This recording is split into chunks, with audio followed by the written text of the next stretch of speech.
Cameroon, Bandung, Africa, Bandung, to the world, Bandung.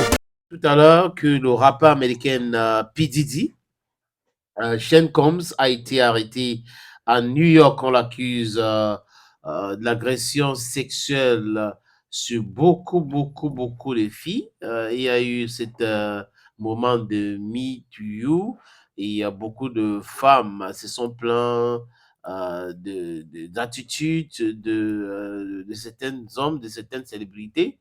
C'est dans ce même sillage que R. Kelly, le roi de R&B, a été arrêté, lequel il se trouve en prison aujourd'hui.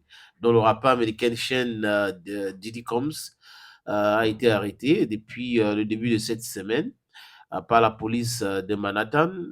Il faut dire que on annonçait son arrestation depuis plusieurs mois. Il y avait des informations qui fuitaient en disant que lui, il avait fui, il n'était pas là, il est parti des États-Unis, il a pris son avion privé pour fuir les États-Unis. Il ne voulait pas répondre à ces charges d'agression sexuelle. Mais on sait aussi qu'il y a eu beaucoup de plaintes, hein, beaucoup de femmes ont déposé des plaintes contre lui. Et il avait nié cela. Il avait nié cela. Malgré le fait qu'il avait nié cela, le procureur voulait encore d'autres preuves et le procureur de la République a décidé donc son arrestation. Et les informations que nous avons eues concernant l'avocat de P. Diddy, Mark Angifolo, qui a expliqué dans un communiqué, il a dit ceci, que son client est déçu de la décision du procureur des États-Unis de continuer ce qu'il estime être des poursuites injustes et à l'encontre de Sean Combs, qui est son client. Et il dit que Shencom a prouvé qu'il n'était pas concerné par ces choses-là, que c'était juste du sabotage. 54 ans aujourd'hui. L'artiste aux multiples surnoms et aux multiples casquettes, homme d'affaires, ancien mari de j'ai oublié cette belle bimbo chanteuse qui a 50 ans, mais elle est toujours très jolie. Je vais trouver le nom peut-être à la fin. Euh, Jennifer Lopez. Jennifer Lopez, voilà, Jennifer Lopez, c'est l'ancien mari de Jennifer Lopez. Il est aussi homme d'affaires. Il est hyper riche, c'est un milliardaire. Il avait essayé de déconstruire ces accusations en disant que c'était le mensonge. Dans une vidéo publiée en mai datant de 2016, puis il s'était déchaîné contre Cassie Vittoria Ventura, qu'il accusait de comportements violents et qu'elle était serveuse et que P. Diddy a fait si. On avait même accusé l'enfant de P. Diddy et P. Diddy avait fait une vidéo pour déconstruire ce qu'il avait appelé à l'époque le mensonge. Mais dans sa vidéo, je vous l'ai dit, il dit que mon comportement sur cette vidéo est inexcusable. Donc, il y a d'autres vidéos qui ont fuité sur Instagram et lui, il trouvait qu'il ne s'était pas bien comporté.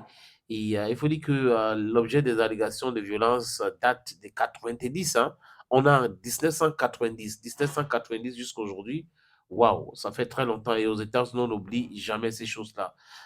P. Diddy, c'est le big boss du label Bad Boy Records, créé en 93 en prélude de l'ascension jusqu'au sommet. Il a notamment produit le feu Notorious B.I.G. Avec qui est mort en 97. Il a produit aussi Mary J. Blige dans son album No Way Out. Il a reçu le Grammy des meilleurs rappeurs en 97. Donc, Shane Combs a pensé à un moment donné qu'avec tout cela, ça devait être compliqué pour la justice de mettre la main sur lui. Il a malheureusement pour l'homme d'affaires, pour le rappeur, pour le milliardaire, la justice américaine ne voit pas cela. Mais d'autres personnes sont en train d'accuser cette justice à géométrie variable, que cette justice est à tête chercheuse, que la justice américaine se met à dos uniquement les grosses stars afro-américaines. Est-ce que c'est la vérité? Je ne sais pas. On a vu avec Mike Tyson, on a vu avec Michael Jackson, on peut citer beaucoup d'autres. Mais maintenant, si vous n'avez pas R. Kelly, le comportement exemplaire qu'il faut dans ce milieu, il y aura toujours des accusations comme ça qui vont venir. Donc, c'est pour cette raison qu'elle est en prison. Et je viens d'apprendre aussi qu'il n'est pas très, très loin de la cellule de R. Kelly. Et il aurait proposé pour sa caution de libération provisoire 50 millions de dollars. On va faire ça rapidement. 50 millions de dollars fois 550. Donc, pour voir combien ça donne en francs CFA, le montant que P. Diddy a proposé à la justice américaine pour qu'on le libère de façon provisoire. C'est beaucoup d'argent. Hein. On est en train de faire des calculs là pour... 227 milliards, c'est quoi? C'est 500 millions. Voilà. Donc, Ouais. beaucoup d'argent. 50 millions de dollars. 50 millions de dollars en CFA, 50 millions de dollars, c'est beaucoup d'argent. Énormément, énormément d'argent. Si je prends la calculatrice, tu as dit combien? 27 milliards, c'est fois 550. Oui, c'est fois 750. Voilà, donc 27 milliards, 500 millions. Voilà le montant qu'il propose. Donc, ça veut dire qu'il a encore beaucoup. Il est très, très riche. Donc, il a proposé ce montant pour rentrer chez lui tranquillement, 50 millions et le procureur de la République a refusé cela.